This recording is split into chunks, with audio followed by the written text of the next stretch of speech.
Well met, everyone. I am Rich the Lich, and today I'm going to talk a little bit about board games. Kind of following within that trend and that pattern of talking about the various video games in my life that have inspired me and helped build the creative sense that I have when it comes to D&D and other artistic endeavors. And a more recent video had me talking about various worlds and other RPGs that have helped me become the DM that I've become. I'd like to talk a little bit about board games today, and specifically I've got a list of, 1, 2, 3, 4, 5, I have 7 board games. One of them has a bunch of different board games within it. Now, I'm not talking about board games in the sense of trying to turn you into a board gamer. I'm not going to talk about the different editions of them and every little nuance and detail about them. I'm simply going to talk about some board games that I believe are a really good kind of gateway, not into board gaming, but a gateway into tabletop role-playing. I think that's the point of this sort of little mini video series where I talked about video games and I talked about different worlds and other RPGs of just what are some things that contributed to the spark, to the creativity that I have specifically as a dungeon master, and maybe even for players as well. If I ever have 7 or less players out of my 10, I generally just cancel the session. But one thing you can look into and you can do is maybe just tell your friends, hey guys, we're missing a couple of players. It's a real important situation in the game. It's a big fight. But why don't you guys come over and let's throw down and play some board games for a little bit. One moment. The first game is Mage Knight. The one good thing about Mage Knight is it has some really solid solo rules. So solitaire. So this can be a very isolated experience, but I think it's a wonderful experience. As I said, it's solitaire. It has the ability to. I think it plays better solitaire. It allows me as a dungeon master to kind of get out of my own head about my D&D space and worrying about all the little details of, oh my gosh, but I've got this player to worry about. And, you know, it's just, you have so much less to worry about, and I can just sit down and enjoy the game for myself. It plays wonderfully. The pieces are incredible. It fills kind of that niche, or that itch, I should say, of sort of Magic the Gathering kind of card drafting. It has cards in it. It's got some little miniatures and little tokens. It's got tile placement. It just looks great. It's beautiful. The mechanics of the game are world-class, top-notch. If you were going to even start thinking about getting into board gaming, or maybe you already are, the definitive site out there is Board Game Geek. There is a massive fan base of millions, perhaps, board gamers out there, and Board Game Geek gives you a really good system of sorting by theme and types and, you know, within the board game community. Also ratings, things like that. So Mage Knight is very highly respected. It's one of, I want to say, top 100 probably games of all time, in my opinion. So Mage Knight is definitely one that you can look into. Next up is Legends of Andor. This is another one I have on my shelf. This one is kind of meaty. This one almost feels like it's a it's a little mini adventure module. This is a really good one where not just playing for the sake of, hey guys, let's get together this weekend and let's play board games. No, this is a good one that's you can play at your table during your D&D session when you would have otherwise skipped the session because players are missing. Hey guys, we're not going to run D&D this weekend because so-and-so is gone, but let's get together and let's play some Legends of Andor. It feels like you're kind of all together playing in some sort of little mini adventure module. There's little miniatures. There's a lot of interesting aspects of it with turn economy. The map is awesome. And then there's just these cards that just have a wealth of, it's like you're reading through fantasy books, you know? I mean, there's just a lot of written content that you can get through. The other really, really cool thing with Legends of Andor and all of these board games when you're playing these with your friends is they allow the DM to jump in.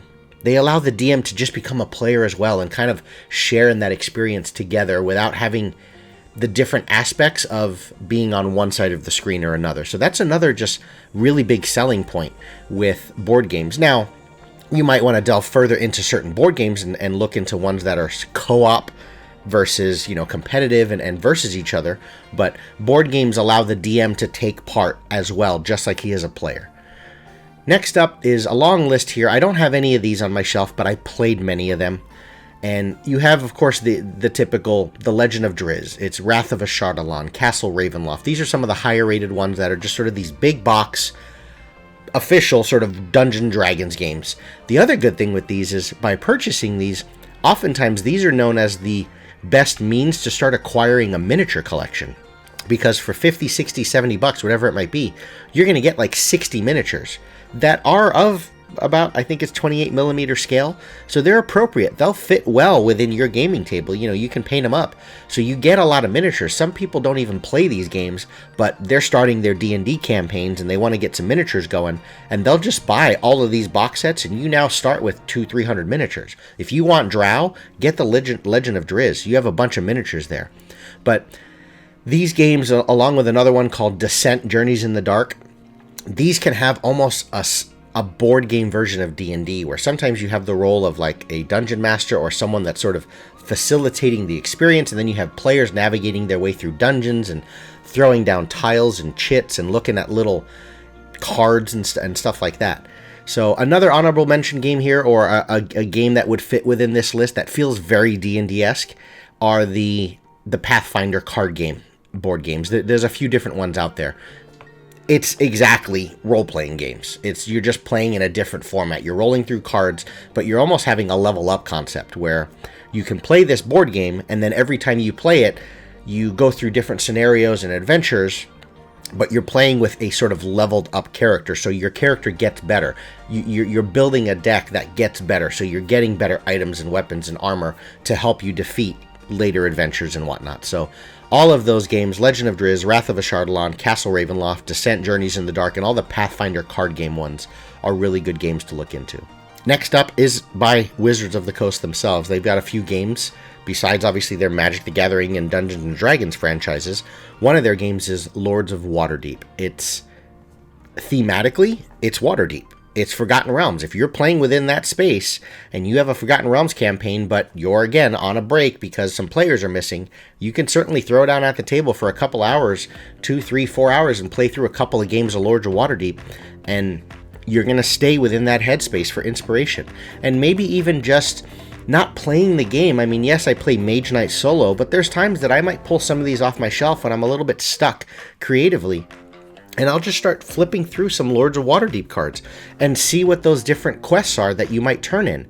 And oh, I didn't think about that. I like this one. We're supposed to infiltrate a thieves guild. That inspires me to now start creating some content for actual D&D.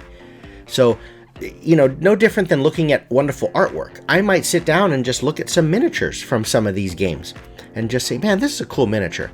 And I'll start throwing them down on my D&D terrain, and then I'll say, I didn't think that this was going to be a fight or a random encounter, but now that I see that miniature on my table, that looks like something cool that I want to run a combat with. And that might be all you need as a creative individual to springboard off of and run some stuff from there. So all of these games fill this sort of role where, yes, they fill in actual time at the table if you happen to be taking a break from your D&D session, but they can just be things that I simply open up the box and just look at all the fiddly bits, and like a kid in a candy store, you know, a 6-year-old just looking through, and it's like, oh, I want to start talking in voices and playing all these games and all this other stuff.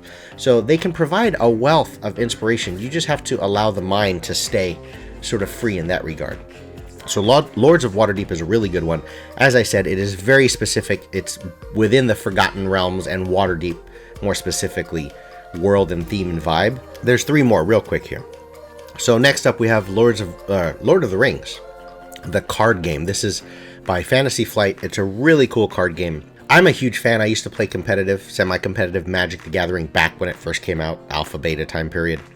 And obviously with Magic the Gathering being a product of Wizards of the Coast, you're getting a lot of the same sort of designers and artists and that same feel and theme. Lord of the Rings is true and true. It's a card game, but there's a heavy story element to it. And the fact that you're just even talking Lord of the Rings and the various characters from that world, or from Tolkien's, you know, creative and imagination, it's sort of the grandfather of fantasy role-playing, right? So it just gets you in a good space in that regard. It's a wonderful game that plays amazingly well, and this is one that's a cooperative game, so it's really cool to just fit in. No longer am I just the DM. I can jump in with my players and be a player. Next up is Blood Rage. Blood Rage is a juggernaut of a game. The box is hefty. It's massive. It's a DM that I play in his game. He's a friend, longtime friend, 25 years. He's played in my campaigns before. He's become a phenomenal, we're talking like Games Workshop competition level painter. He bought Blood Rage specifically for the miniatures.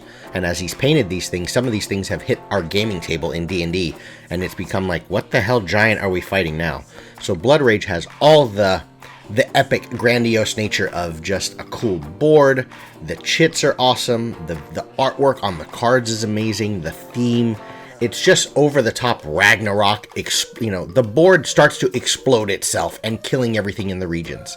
So it just sells itself really well on just the theme, Ragnarok, Vikings. It's very war-driven, so I think something like this could be good inspiration if you've got an upcoming big battle session coming up and whatnot. But similar to The Legend of Drizzt, Wrath of Ashardalon, Blood Rage is a game that you can simply buy. You're easily going to get your 50, 60, 70 bucks worth just in miniatures alone. So Blood Rage is just, listen to the name of the game. It's Vikings, Ragnarok. It's called Blood Rage. It's got some really nasty looking miniatures. Get out there and just fight. Final game is quite different than that fantasy theme that I've been kind of going through, but the game here is King of Tokyo. Basically, you're rolling some dice, Yahtzee style, and it's like Godzilla fighting a king of monsters.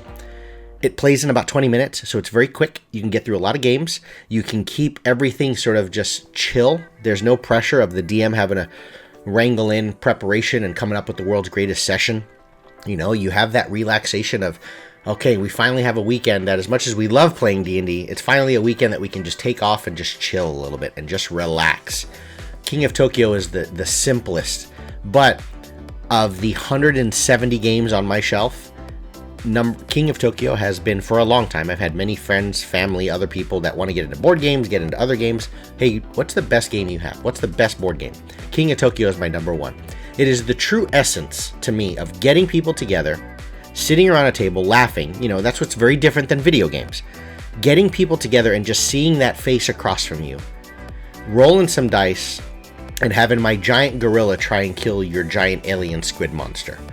And getting that one round where you're in Tokyo, you roll your dice, and Mecha Godzilla just completely kills everyone at the table. Everyone says, dude, you killed us. Hold on. I'm going to go in the kitchen. I'm going to grab some pizza. I'm going to sit back down, and I'm going to whip your ass next game. It's the essence of what this is all about, folks. It's sitting down with real people, having a good time, sharing in those experiences, loving, laughing, playing, and just having a wonderful time. So there's my list of board games that provide both inspiration, but also might be some actual things you can take to the table to fill in that filler space so that you don't just have to all sit at home doing your own thing when you have to have that inevitable moment of canceling your D&D session. That's all I have for you folks. Thanks everyone for watching, and take care.